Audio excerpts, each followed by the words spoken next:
Berlatar di Korea Selatan, seorang pemuda tampan bernama Ho Jun-jae tampak sedang berada di sebuah bis umum untuk pergi ke suatu tempat. Ya, pria itu seringkali menipu uang beberapa orang kaya yang terlibat kasus korupsi. Dengan keahlian bermain trik sulap dan juga hipnotis, tentu saja Ho Jun-jae sangat lihai dalam melakukan aksinya tersebut. Ditambah lagi dua sahabatnya yang bernama Namdo dan juga Taeo, si ahli programmer, membuat rencana mereka berjalan semakin sempurna.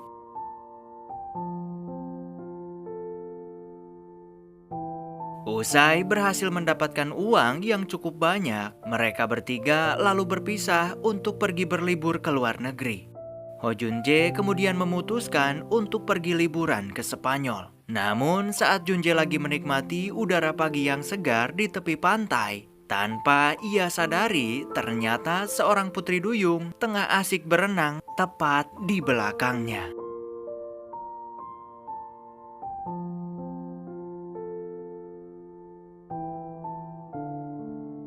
Beberapa saat kemudian, Ho Jun-jae panik tatkala ia mendapati keadaan villa tempat ia menginap telah hancur berantakan.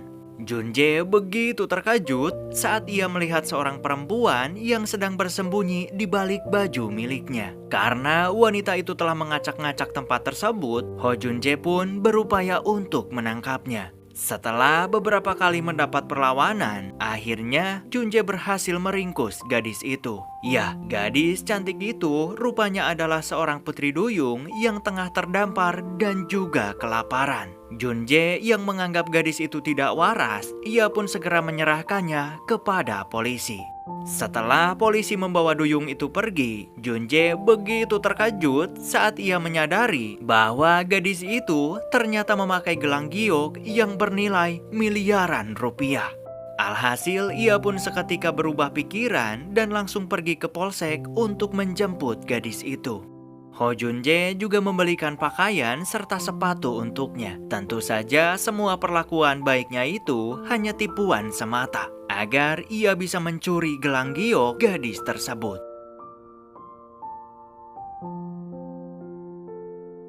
Setelah mengganti pakaian, mereka berdua lalu pergi makan siang, di mana putri duyung itu memiliki cara makan yang sangat mengerikan. Namun dengan kesabaran ekstra dan juga kecepatan tangan yang ia kuasai, akhirnya Ho Jun-jae berhasil mencuri gelang giok tersebut.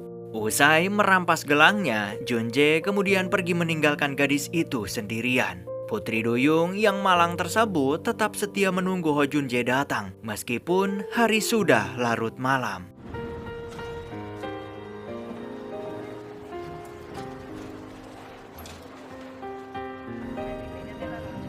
Agradecemos su visita y su confianza. Estimados clientes, les informamos que Setelah para petugas mengusirnya keluar, gadis itu lalu duduk terdiam dan merasa bingung sebab ia tak punya arah dan tujuan. Saat itu ia hanya bisa berharap Ho Jun-jae akan datang menjemputnya. Entah kenapa tiba-tiba harapan itu menjadi kenyataan, di mana Ho Jun-jae mendadak berubah pikiran dan menjemput gadis itu. Setelah itu, mereka berdua pergi menginap di suatu tempat. Meski begitu, Ho Jun-jae tetap berusaha untuk menjaga jarak karena ia menganggap gadis itu tidak waras. Ho Jun-jae sama sekali tak menyadari bahwa sebenarnya wanita itu adalah seorang putri duyung.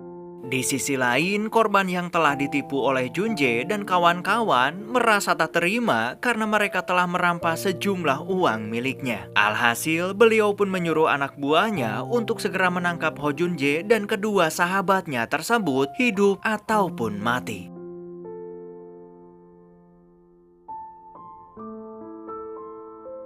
Mendengar mereka sedang diburu oleh gangster bayaran, maka Namdo langsung memberitahu Jun-jae bahwa mereka bertiga sedang dalam bahaya. Akan tetapi, ternyata para pemburu itu telah sampai ke tempat Jun-jae berada. Sehingga mau tak mau, mereka berdua harus kabur secepat mungkin dari sana.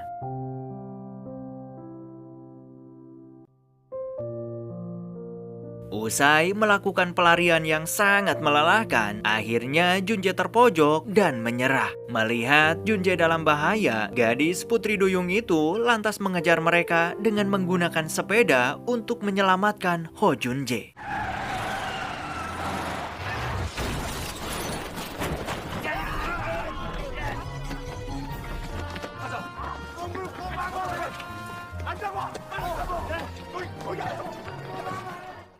Keduanya lalu pergi menginap di salah satu kenalan Ho Junje. Di sana gadis itu berbicara untuk pertama kalinya, yang tentu membuat Junje kaget dan sedikit emosi. Sebab selama ini ia mengira gadis itu kurang waras dan juga tak bisa berbicara. Junje lalu menanyakan di mana tempat tinggal dan juga keluarga kepada gadis itu. Namun gadis itu menjawab bahwa ia nggak punya orang tua ataupun keluarga. Bahkan ia juga tak mempunyai nama. Setelah gadis itu tertidur pulas, entah mengapa Junje tiba-tiba mengembalikan gelang giok yang sempat ia ambil kemarin, di mana itu adalah barang pertama yang Junje kembalikan setelah ia curi.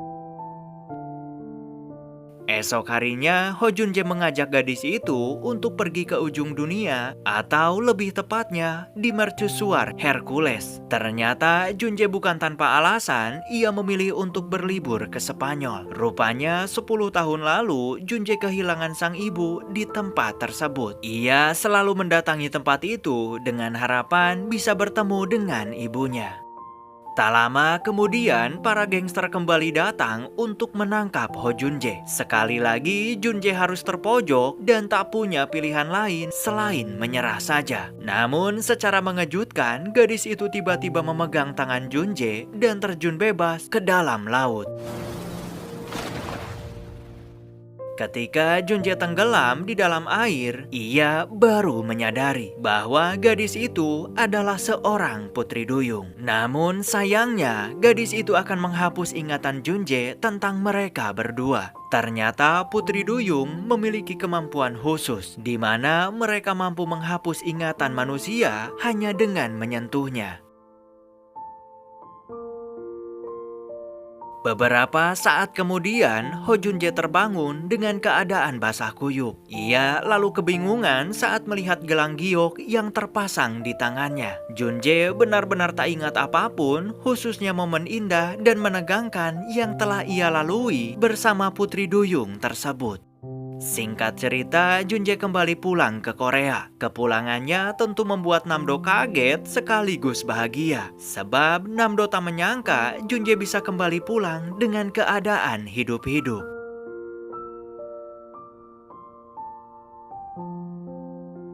Setelah itu, Namdo menanyakan di mana keberadaan gadis pemilik gelang giok yang Junje ceritakan saat ditelepon. Namun, seberapa keras Junje mencoba mengingatnya, ia tetap tak bisa mengingat siapa gadis yang Namdo maksud itu. Suatu hari, Ho Junje menonton sang ayah di berita. Ternyata ayah Junje adalah seorang pengusaha kaya raya. Kini, sang ayah telah menikah lagi dengan wanita lain. Dan itulah alasan kenapa Junje memutuskan untuk pergi dari rumah beberapa tahun yang lalu. Sementara itu, gadis putri duyung nekat menyusul Ho Junje ke Korea karena ia sangat merindukan pria itu. Setibanya di Seoul, ia hampir saja bertemu dengan Ho Junje. Namun sayangnya, takdir belum mengizinkan keduanya untuk bertemu saat itu.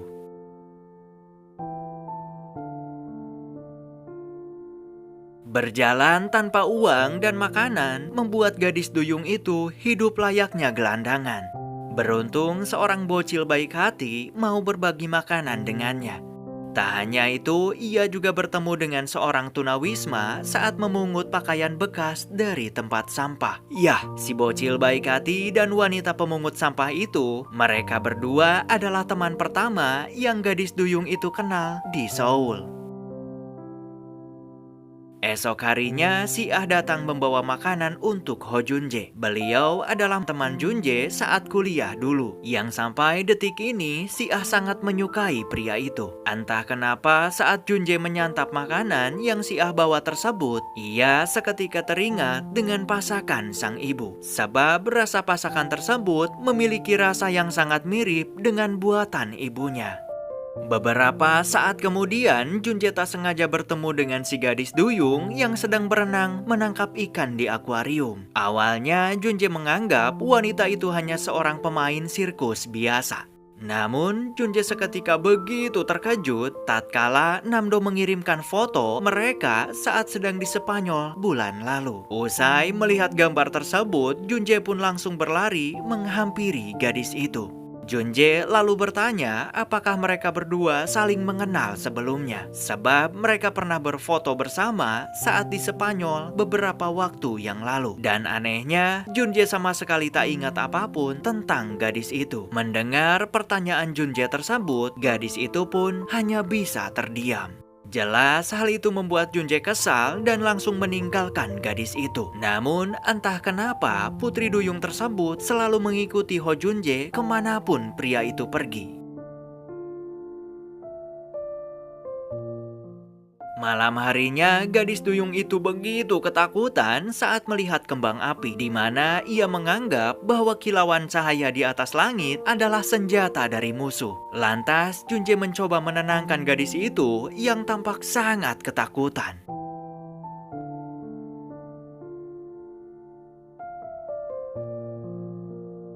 Karena kekeh gak mau menjawab pertanyaannya, maka Junje menuliskan nomor ponsel miliknya dan berniat meninggalkan tuh bocah. Namun entah mengapa, lagi dan lagi ia tak sanggup meninggalkan gadis itu sendirian di sana. Hingga pada akhirnya Junje memutuskan untuk membawa pulang gadis tersebut.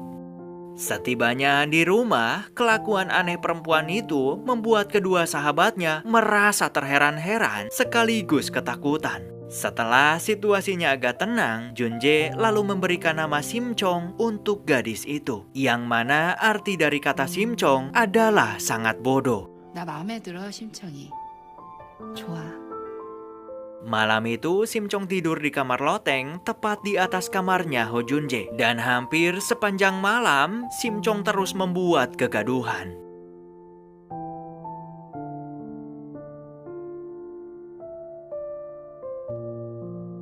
Suatu hari, Ho Junje pergi berbelanja. Di sana, ia sedikit mengingat kejadian bersama Simchong saat di Spanyol waktu lalu. Junje benar-benar merasa bingung dengan apa yang sebenarnya telah terjadi. Sebab ia sama sekali tak ingat apapun tentang pertemuannya dengan Simchong waktu itu.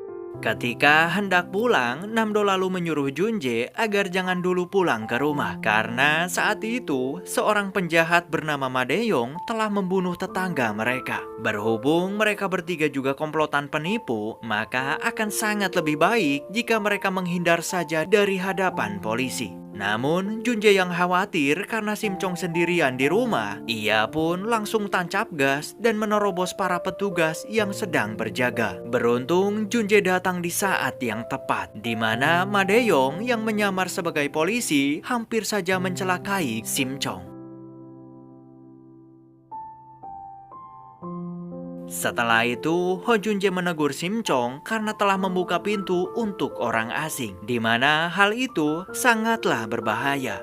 Esok harinya, Si Ah datang ke sana dan mengusir Simchong untuk segera pergi dari rumah Ho Junje. Tentu saja, Si Ah merasa cemburu jika pria yang ia sukai tinggal dengan wanita lain. Namun, Simchong yang tak terima dirinya diusir, maka ia langsung memberikan perlawanan.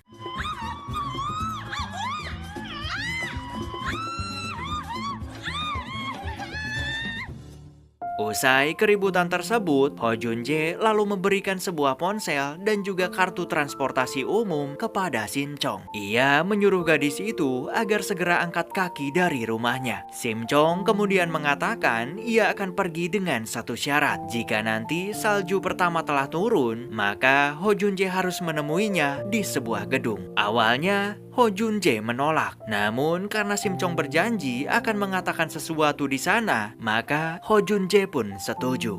알았어. 알았으니까 Simchong kemudian pergi dari rumahnya Ho Junje dan bergabung dengan teman jalanannya.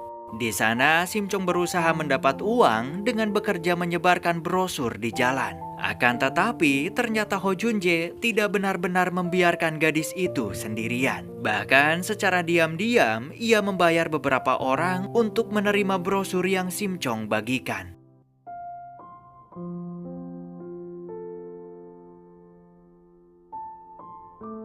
Malam harinya, Sim Chong begitu bahagia karena ternyata salju pertama telah turun. Yang artinya malam itu ia akan segera bertemu dengan Ho Jun Jae. Namun sayangnya, di perjalanan gadis itu mengalami kecelakaan usai sebuah mobil tak sengaja menabraknya.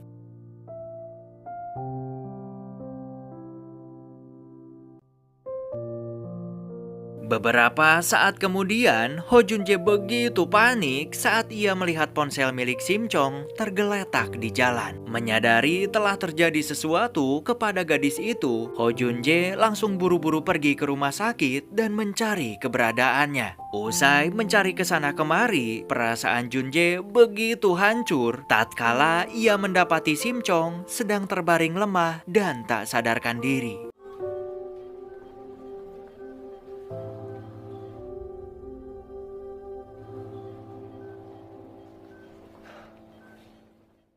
Meski kaki Sim Chong mengalami patah tulang, namun beruntungnya gadis itu tidak mengalami luka dalam yang serius. Karena Sim Chong harus dirawat selama beberapa hari ke depan, maka Jun Jae meminta kedua sahabatnya untuk membuatkan kartu identitas untuk Sim Chong. Mendengar Sim Chong mengalami kecelakaan, tentu saja Namdo dan juga Tae-oh seketika panik dan segera bergegas pergi ke rumah sakit. Ternyata pengemudi mobil yang telah menabrak Sim Chong adalah kakak tirinya Ho Jun Jae yang bernama Ji Hyun. Setelah Jun Jae memilih pergi dari rumah, rupanya ia dan sang kakak memiliki hubungan yang kurang baik. Perasaan Jun Jae seketika begitu hancur saat ia melihat sang ayah datang ke rumah sakit untuk menjemput Ji Hyun.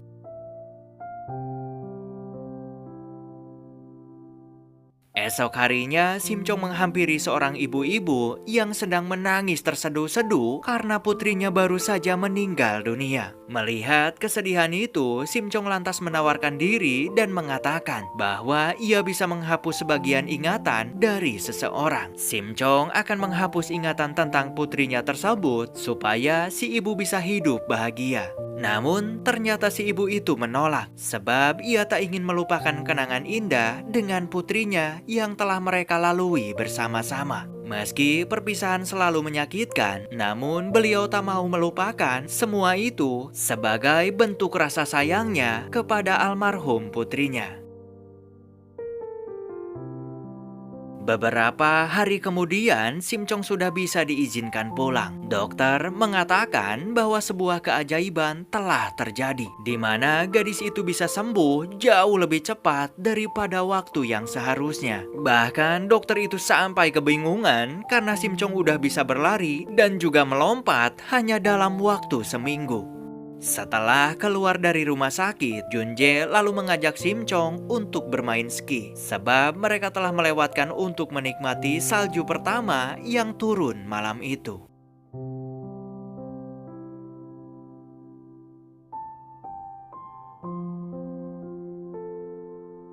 Di sana, Sim Chong sedikit bercerita tentang seorang pria baik hati yang pernah ia temui. Pria itu telah membelikan pakaian, memayungi saat ia kehujanan, dan bahkan membuatkan makanan untuk Sim Chong. Jun Jae yang merasa cemburu, ia lantas mencaci maki pria yang Sim Chong maksud. Dengan dalih pria itu pasti seorang playboy bajingan. Tanpa Jun Jae sadari bahwa sebenarnya Sim Chong sedang menceritakan kenangan bersama Ho Jun Jae saat di Spanyol waktu itu.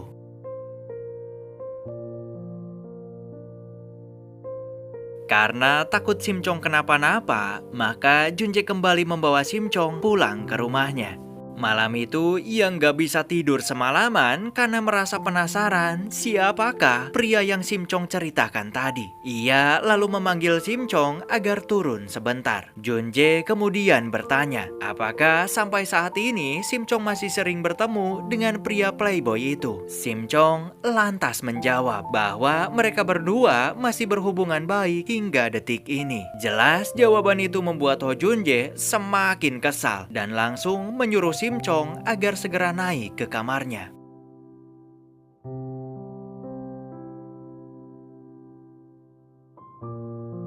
Sementara itu, Madayong tampak sedang mencelakai Pamanam di jalan. Ya, Pamanam adalah satu-satunya orang yang selama ini merawat Ho Junjae dengan sangat baik. Mendengar kabar tersebut, ayah Junjae yang bernama Ho Iljung dan istrinya yang bernama Kang Sohee langsung pergi ke rumah sakit untuk melihat keadaan si paman. Mereka merasa kecelakaan itu sedikit janggal, sebab selama ini Pamanam tak pernah mengemudi mobil dengan keadaan mabuk. Di sisi lain, Simcong tak sengaja bertemu dengan seorang pria bernama Jonghun. Ternyata pria tersebut adalah seorang duyung sama seperti Simcong. Selain mampu menghapus ingatan dan fase penyembuhan yang super cepat, marga duyung juga bisa mendengar suara hati dari duyung yang lain. Itulah sebabnya mereka bisa saling mengenal bahkan tanpa berbicara lewat mulut sekalipun. Keduanya lalu bercerita tentang satu sama lain, di mana mereka memiliki tujuan yang sama datang ke daratan hanya untuk mengejar cinta sejatinya. Jonghun juga mengajarkan Simcong untuk menampung air mata tangisannya, karena air mata duyung akan berubah menjadi mutiara yang bernilai cukup mahal. Dengan begitu, mereka berdua tak akan pernah kekurangan uang saat hidup di daratan. Malam harinya, Jonghun sengaja mengantar Simcong pulang dan berpura-pura seolah mereka sedang berpacaran. Melihat Simcong diantar pulang oleh seorang pria, maka tentu saja Ho Junjae menganggap Jonghun adalah pria playboy bajingan yang Simcong ceritakan kemarin. Junjae yang terbakar cemburu, ia pun langsung menyeret gadis itu masuk dan menutup pintunya dengan keras. Tak cukup sampai di sana, Ho Junjae bahkan mendadak membuat sebuah aturan jam malam, di mana semua orang yang tinggal di rumahnya harus pulang tepat sebelum jam 8 malam. Tentu saja Ho Junjae melakukan hal itu karena ia tak mau melihat Simcong diantar pulang tengah malam lagi oleh Jonghun. Beberapa saat kemudian, wujud duyung Simcong nyaris saja ketahuan oleh Ho Junjae saat ia sedang asik berenang di kolam. Karena takut rahasianya terbongkar, maka Simcong langsung berteriak agar Ho Junjae tidak mendekat dan mengatakan bahwa saat itu ia sedang tidak berpakaian. Setelah Simcong selesai berenang, maka Ho Junjae menegur gadis itu agar tidak berenang tanpa pakaian lagi, sebab Namdo dan juga Tae-oh juga tinggal di rumah tersebut. Junjae kemudian pergi menemui si Ah untuk melihat sebuah artefak kuno peninggalan era Joseon. Entah mengapa Junjae seakan teringat sesuatu tatkala ia melihat sebuah gambar dari masa lalu itu. Junjae lalu pergi menemui psikiater dan sedikit melihat kehidupan tentang masa lalunya. Terlepas dari benar atau tidaknya halusinasi yang ia lihat barusan, namun Ho Junjae merasa yakin bahwa ia dan Simcong pernah bertemu di kehidupan sebelumnya. Simcong kembali menemui Jonghun. Di sana, Jonghun bercerita bahwa jantungnya mulai mengeras dan besar kemungkinan ia akan segera meninggal dunia. Semua itu bermula ketika gadis yang sangat ia cintai telah pergi meninggalkan Jonghun dan menikah dengan pria lain. Setelah wanita itu mengetahui Jonghun bukanlah manusia, jantung seorang duyung akan mengeras jika seseorang yang dicintainya telah pergi. Meski begitu, Jonghun menolak untuk pulang kembali ke lautan karena ia udah tak punya tujuan hidup lagi. Sebelum terlambat, Jonghun menyarankan agar Simcong kembali saja ke lautan jika pria yang ia sukai tak pernah sekalipun mengungkapkan perasaannya. Malamnya, Simcong bertanya tentang perasaan Junjae terhadap dirinya. Akan tetapi, Junjae mengatakan bahwa ia sama sekali tak punya perasaan apapun kepada Simchong. 앞으로 날 좋아할 계획이 생기면 꼭 알려줘, 허준재.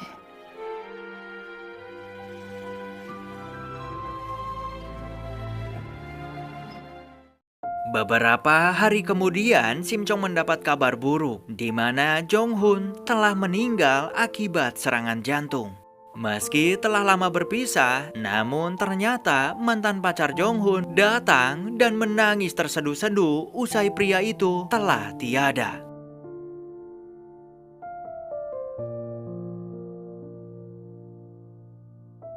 Suatu hari, Madeyong mengirim pesan menggunakan ponsel pamanam dan mengajak Junjae untuk bertemu di sebuah gedung kosong. Setibanya di sana, Junjae mendapat telepon dari Simchong yang meminta Ho Junjae untuk segera menjemputnya pulang karena gadis itu merasa sedang tak enak badan. Akan tetapi, Madeyong tiba-tiba muncul dan menyerang Ho Junjae.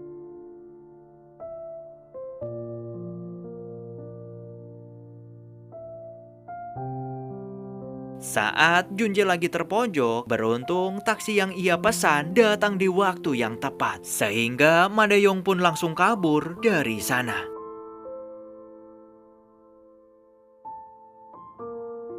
Alih-alih pergi ke rumah sakit, Ho Junjae yang tampak babak belur lebih memilih untuk menjemput Simchong. Melihat keadaan Ho Junjae seperti itu, Simchong lalu menangis dan berpikir bahwa kehadirannya hanya membuat pria itu terluka dan juga kesulitan. Simchong lalu mengatakan bahwa dirinya akan segera pergi agar Ho Junjae bisa hidup dengan bahagia. Namun, Ho Junjae melarang Simchong untuk pergi meninggalkannya. Junjae juga mengatakan bahwa sejujurnya ia juga mempunyai perasaan kepada Simchong.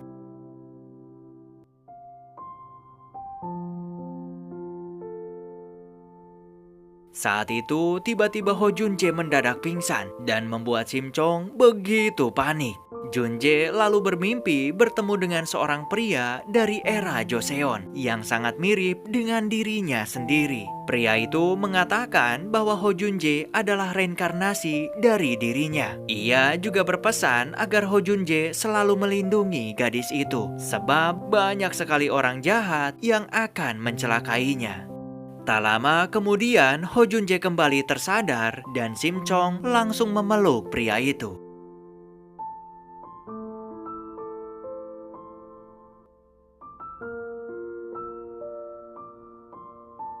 Sementara itu, Madeyong tampak sedang menemui Kang Sohee, ibu tirinya Ho Junjae. Ternyata Kang Sohee telah menyuruh Madeyong untuk menghabisi Ho Junjae karena ia takut Ho Il-jung suaminya akan memberikan seluruh warisannya kepada Ho Junjae. Setelah mendapat kabar pamanam sedang dirawat di rumah sakit, Ho Junjae lantas pergi untuk melihat keadaan beliau. Karena pamanam bukanlah orang yang gegabah, maka Junjae sangat yakin bahwa Madeyong adalah dalang di balik kecelakaan itu.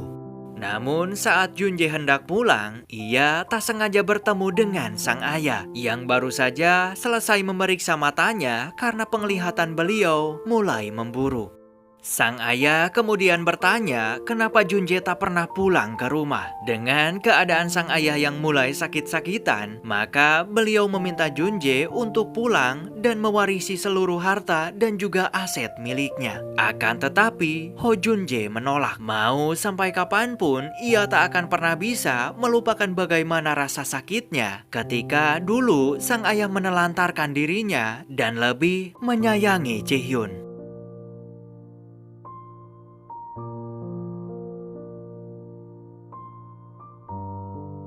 Malam harinya, tubuh Ho Junjae mengalami demam tinggi. Ternyata pertemuan dengan sang ayah tadi benar-benar membuat Ho Junjae sedih, kesal, dan begitu hancur. Ia lalu menangis di mana selama bertahun-tahun lamanya ia telah pergi dari rumah. Sang ayah tak pernah sekalipun mencari Ho Junjae. Melihat keadaan pria yang sangat ia sayangi terpuruk seperti itu, Simchong pun langsung memeluk pria itu dengan penuh perasaan.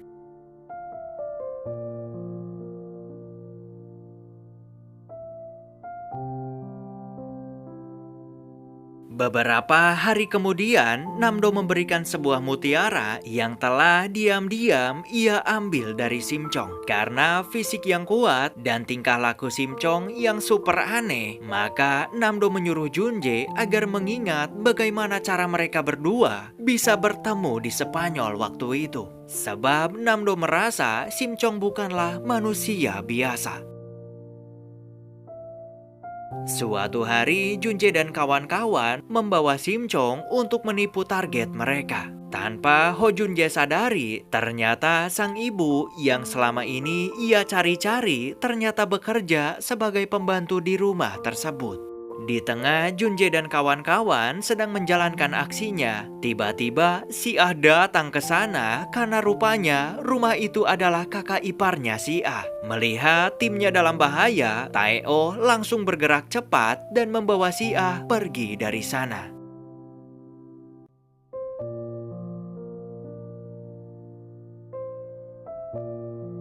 Setibanya di rumah, Junje menyalahkan Namdo karena mereka telah ceroboh memilih target dan hampir saja rencana mereka ketahuan. Simchong yang menyadari bahwa Ho Junje berniat menipu orang yang tadi, ia pun meminta mereka untuk menjelaskan semuanya. Junje lantas mengatakan semuanya dengan jujur bahwa ia memanglah seorang penipu bajingan. Ho Junje kemudian bertanya siapakah sosok Simchong yang sebenarnya. Namun secara mengejutkan, Ho Junje mampu mendengar suara hati yang Simchong katakan, di mana gadis itu mengakui dirinya adalah seorang putri duyung. 내가 너랑 다르다는 거, 인어라는 거. 넌 내가 누군지 알면 놀랄 거야. 상처받을 거고 무서워할 거야. 그러니 난 최선을 다해서 안 들키고 싶어. Mendengar kenyataan tersebut, Ho Junje kini percaya bahwa ia dan Simchong adalah reinkarnasi dari cerita legenda era Joseon, di mana seorang wali kota jatuh cinta dengan putri duyung yang nasibnya berakhir tragis. Ya, itulah alasan kenapa Ho Junje tak pernah bisa berpisah dengan Simchong, sebab mereka berdua telah ditakdirkan untuk bertemu dan mengulang kembali sejarah.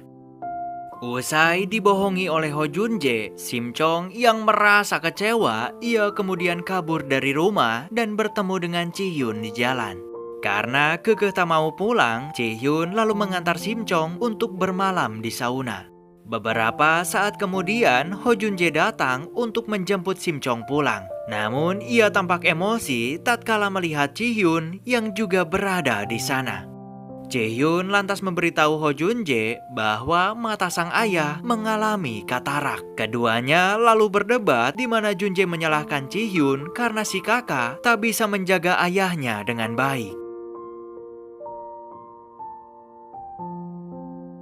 Setibanya di rumah, Junje begitu terkejut ketika ingatan saat dirinya di Spanyol bersama Simchong perlahan mulai kembali pulih. Ho Junje baru menyadari bahwa ternyata pria playboy bajingan yang pernah Simchong ceritakan adalah dirinya sendiri. Usai ingatan Ho Junje kembali, maka ia langsung pergi ke sauna untuk menemani Simchong. Di sana, Junje menginjak seorang bapak-bapak Chunihin yang mencoba mendekati gadis yang sangat ia sukai tersebut.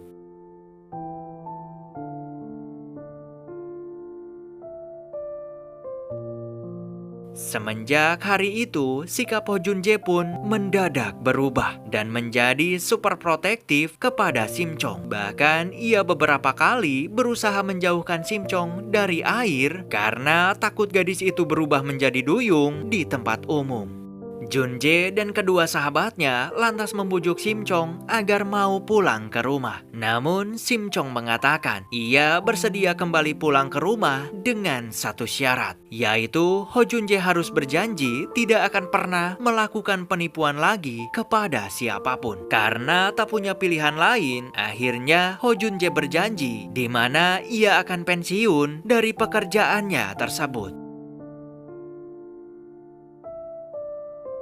Tak lama setelah itu, nasib buruk kembali menimpa Ho Jun-jae, di mana detektif Hong berhasil menangkapnya setelah aksi nipu ugal-ugalan yang sering Ho Jun-jae dan kawan-kawannya lakukan.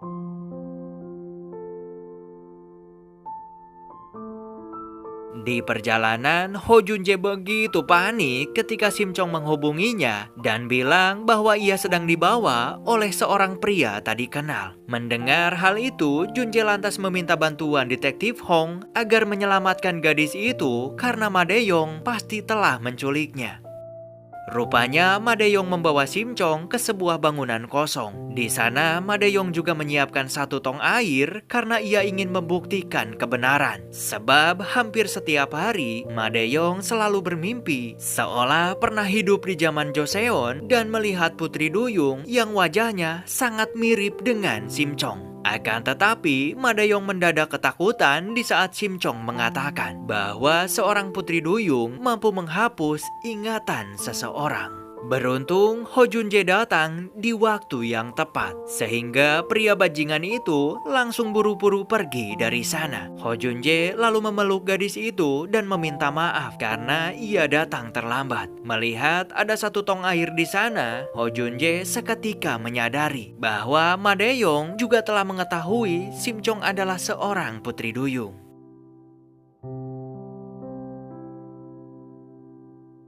Setelah berhasil menyelamatkan Sim Chong, Jun-jae lantas membawa detektif Hong ke rumahnya.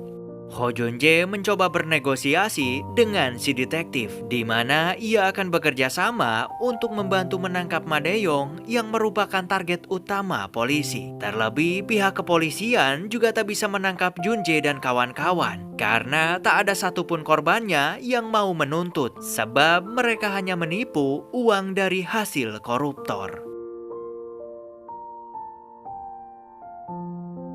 Suatu hari, Ji-hyun mendengar obrolan sang ayah dengan pengacaranya, di mana beliau berniat mewariskan seluruh harta dan juga asetnya kepada Ho Jun-jae saja.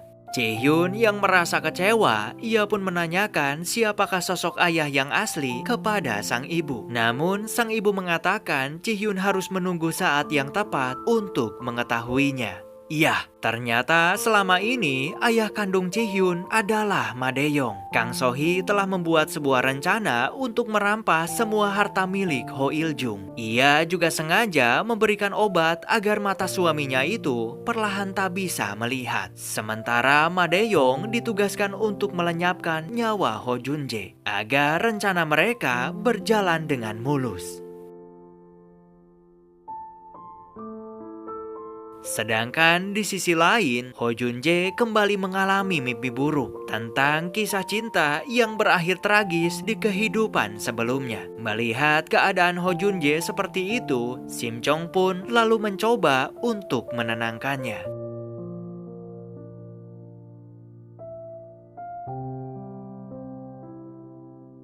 Suatu hari, ibu Ho Jun-jae dijamret oleh seorang pengendara bermotor. Namun tiba-tiba Sim Chong datang dan menghajar pria brengsek itu. Sim Chong sama sekali tak menyadari bahwa wanita yang ia tolong tersebut adalah ibunya Ho Jun-jae.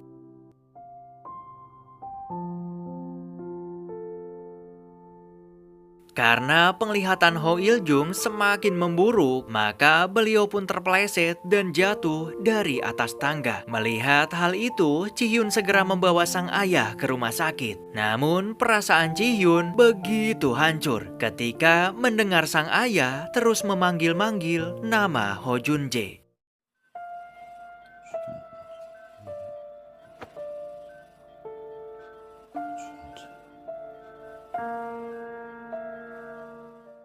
Di sisi lain, Ho Jun-jae membawa Sim Chong untuk mencari hiburan agar gadis itu bisa melupakan insiden penculikan Ma De-yong tempo hari. Dimulai dari bermain game sampai menonton film bersama-sama.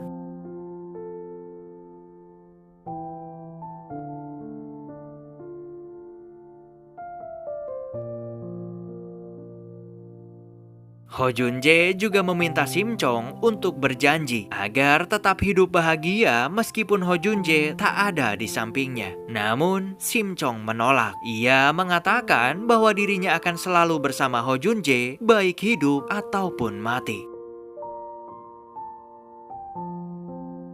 Semenjak sang ayah dirawat, maka Ji-hyun secara resmi mengambil alih perusahaan. Yah, rupanya kini Ji-hyun telah berubah dan bersekongkol dengan ibunya setelah sang ayah selalu mengutamakan Ho Junjae dan tak pernah sekalipun menganggap Ji-hyun sebagai anaknya sendiri. Ia juga memberitahu Ho Junjae bahwa sang ayah telah mewariskan seluruh harta dan aset miliknya kepada Ji-hyun dan juga ibunya. Ji-hyun juga merahasiakan keadaan sang ayah dan bilang kepada Ho Junjae bahwa saat ini sang ayah sedang pergi liburan ke luar negeri. Esok harinya, sang ibu pergi menemui Kang So-hee untuk melihat putranya Ho Junjae. Namun, ia begitu kecewa dan tak kuat menahan air mata saat Kang So-hee mengatakan bahwa Ho Junjae telah pergi dari rumah saat masih duduk di bangku SMA. Yah, ternyata 10 tahun lalu ia terpaksa meninggalkan Ho Junjae di mercusuar Hercules karena sang ibu ingin putranya itu hidup berkecukupan bersama ayahnya yang kaya raya. Namun setelah mengetahui Kang So-hee telah menyingkirkan putranya dari rumah, maka sang ibu bersumpah ia akan menemukan kembali Ho Junjae dan akan mengembalikan putranya tersebut ke tempat yang telah Kang So-hee ambil. Suatu hari, Namdo tak sengaja memergoki Sim Chong sedang berenang di kolam. Ia begitu terkejut saat melihat Sim Chong yang ternyata seorang putri duyung. Namdo lalu mengajak Sim Chong untuk membuka wujud asli gadis itu ke publik agar mereka bisa mendapatkan banyak uang. Menyadari dirinya dalam bahaya besar, maka Sim Chong dengan cepat langsung menyentuh tangan Namdo dan menghilangkan sebagian ingatan pria tersebut.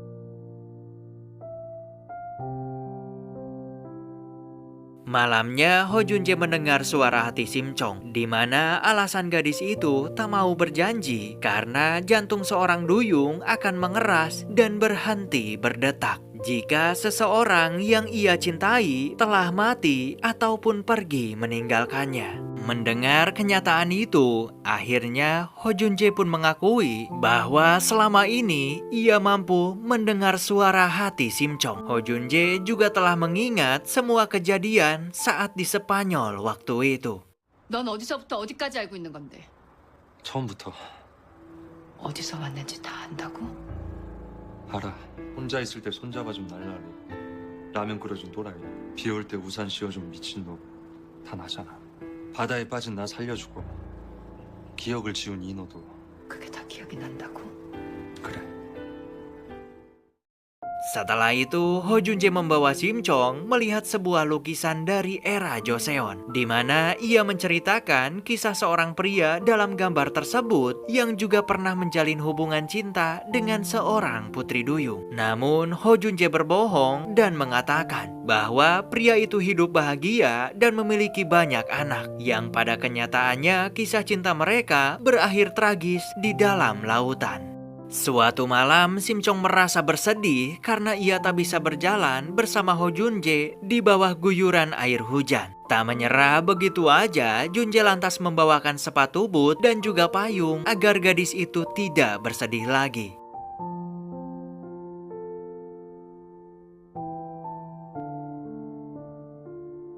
Esok harinya, Sim Chong tak sengaja bertemu dengan ibunya Ho Junjae di jalan. Karena mereka pernah bertemu sebelumnya, maka Sim Chong mengajak sang ibu untuk merayakan ulang tahun Sim Chong di rumahnya. Namun tak diduga mereka berdua berpapasan dengan Ho Junjae di jalan. Melihat putranya tersebut, sang ibu pun seketika menangis.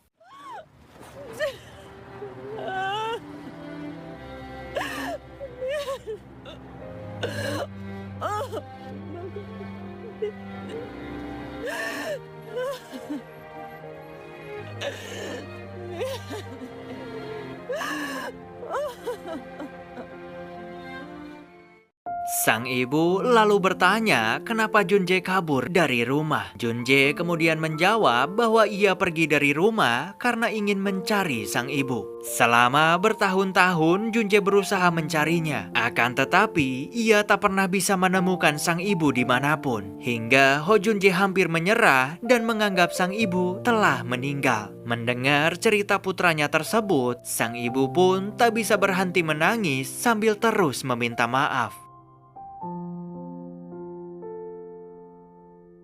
Setelah itu, mereka merayakan ulang tahun Simchong bersama-sama. Tak lupa, kedua teman pertama Simchong juga hadir untuk ikut memeriahkan acara tersebut.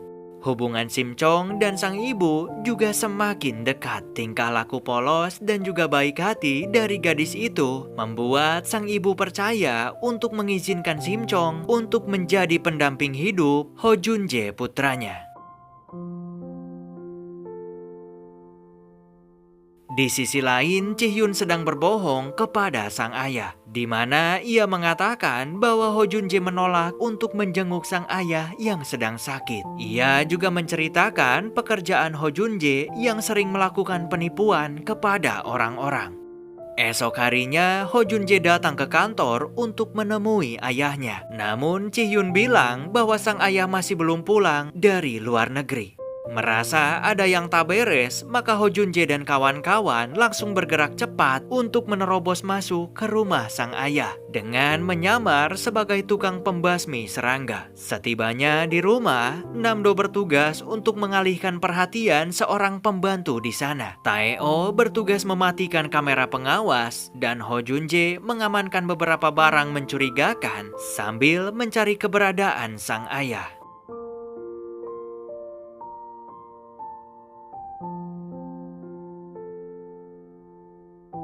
Tak lama setelah itu, Junje mendapati sang ayah yang sedang kesulitan melihat di kamarnya. Saat itu, Junje berniat membawa sang ayah untuk pergi dari rumah tersebut. Akan tetapi, sang ayah menolak. Ho Junje kemudian menjelaskan bahwa Kang Sohee adalah seorang penjahat yang hanya menginginkan harta sang ayah saja. Wanita itu bahkan sengaja menukar obat sang ayah agar matanya semakin memburuk. 가세요. 너 사기치고 다닌다면서 그래서 지금 애비한테까지 와서 이 못된 짓을 하는 거냐 이 나쁜 놈.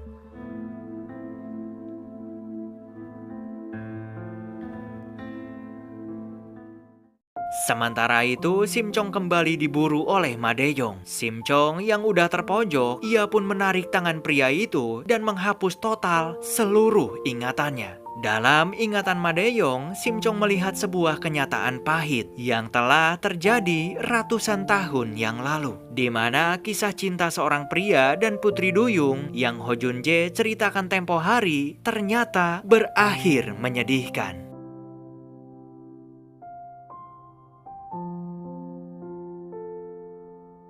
Usai kehilangan seluruh ingatannya, Madeyong benar-benar linglung dan tak punya arah tujuan. Melihat kekasihnya tersebut seperti itu, Kang Sohee tentu merasa heran dengan apa yang telah terjadi. Namun, ia kembali meyakinkan pria itu untuk tetap menuruti semua perintahnya.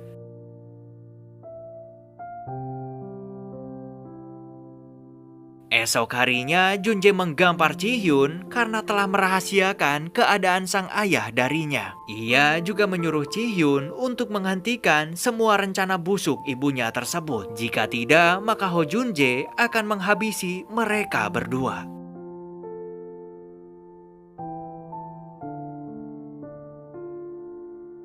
Setelah itu, Simchong mengatakan bahwa ia telah melihat kisah cinta tragis antara manusia dengan putri duyung saat ia menghapus ingatan Madeyong kemarin. Simchong takut kutukan itu akan kembali terulang dan Ho Junje akan meninggal akibat cinta mereka berdua. Namun, Ho Junje menegaskan bahwa ia sama sekali tak peduli dengan semua kisah masa lalu itu. Bahkan jika dirinya harus mati karena mencintai Simchong, maka ia tak akan pernah menyesali pilihannya tersebut.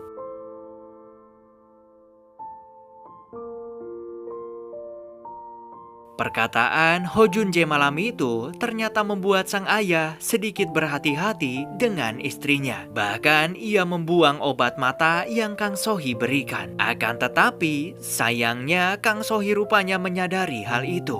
Melihat Ho Il-jung mulai mencurigai dirinya, maka wanita iblis itu langsung memberikan racun kepada suaminya tersebut. Di saat sang ayah sedang sekarat, ia pun mencoba meminta bantuan kepada Ho Jun-jae. Mendengar keadaan sang ayah sedang gawat, maka Ho Jun-jae langsung tancap gas untuk menyelamatkannya. Namun, ternyata takdir berkata lain, di mana Ho Jun-jae datang terlambat dan nyawa sang ayah tak bisa diselamatkan.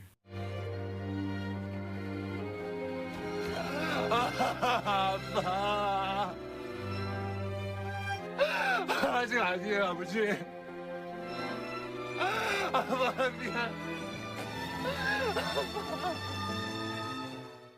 Jun-jae yang begitu emosi, ia pun menggampar Ji-hyun dan menyalahkan beliau atas meninggalnya sang ayah. Beruntung detektif Hong datang dan melerai keributan tersebut.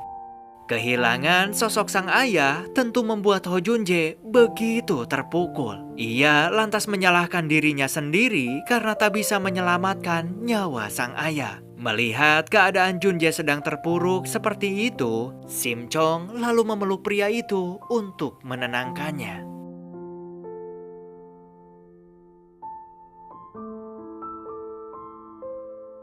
Tak lama setelah itu, Kang Sohee berakting menangis di hadapan umum.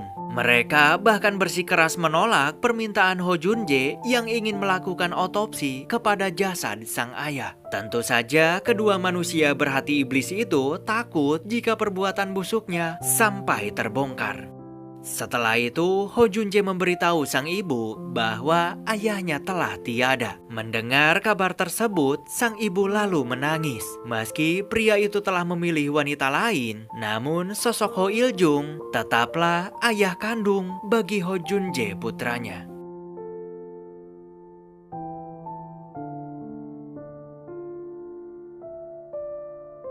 Sang ibu kemudian menggampar Kang Sohee tepat di hari pemakaman almarhum suaminya. Mereka berdua terlibat perdebatan yang begitu hebat. Beruntung Sim Chong datang dan menyeret Kang Sohee. Usai melihat ingatan wanita itu, Sim Chong lantas mendapat sebuah petunjuk di mana Kang Sohee telah menyimpan racun dan beberapa barang bukti yang telah ia gunakan untuk menghabisi nyawa Ho Il-jung. Meski begitu, Sim Chong sengaja tak akan menghapus ingatan Kang Sohee supaya wanita iblis itu akan menderita seumur hidup atas semua perbuatannya selama ini.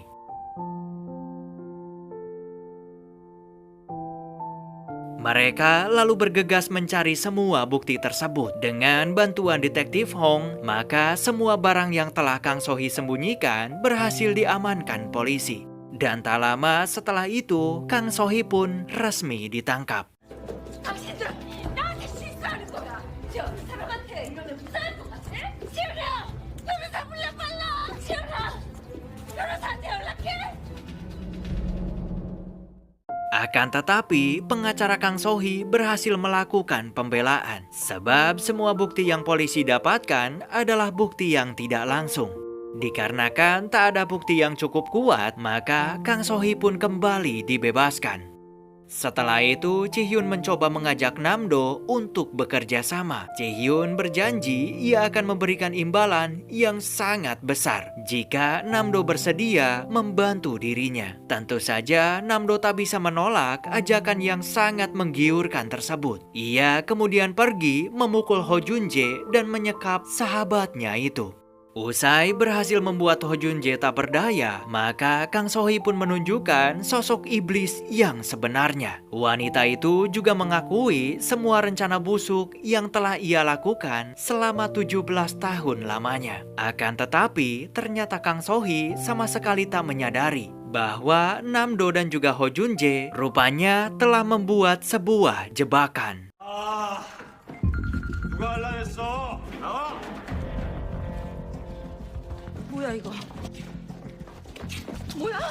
너 뭐야? 이거 안 나? 야! 너 어딘데? 너!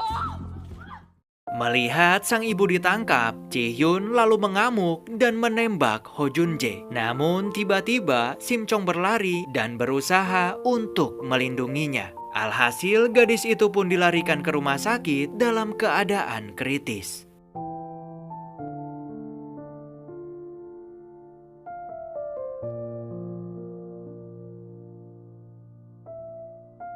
Usai hidupnya hancur berantakan, maka Ji-hyun yang merasa udah putus asa, ia memutuskan untuk mengakhiri hidupnya. Tentu saja kepergian putranya tersebut membuat Kang So-hee menangis begitu histeris.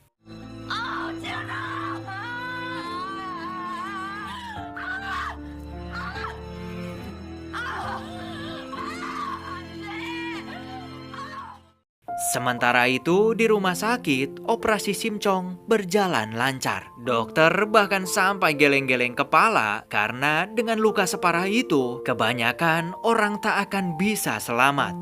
Beberapa saat kemudian, Sim Chong kembali sadar. Melihat hal itu, tentu saja Ho Jun-jae dan juga Namdo merasa sangat bahagia.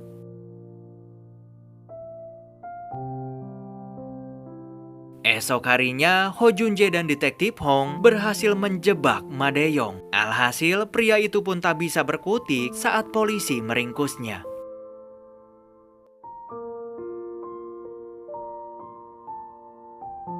Setelah semua masalah selesai, Ho Jun-jae tetap memegang janjinya untuk berhenti menipu orang. Kini, Ho Jun-jae bekerja sebagai seorang jaksa dan menumpas kejahatan. Ia juga berteman akrab dengan detektif Hong. Iya, Ho Jun-jae, seorang penipu paling meresahkan se-Korea Selatan, kini telah tobat hanya demi wanita yang sangat ia cintai.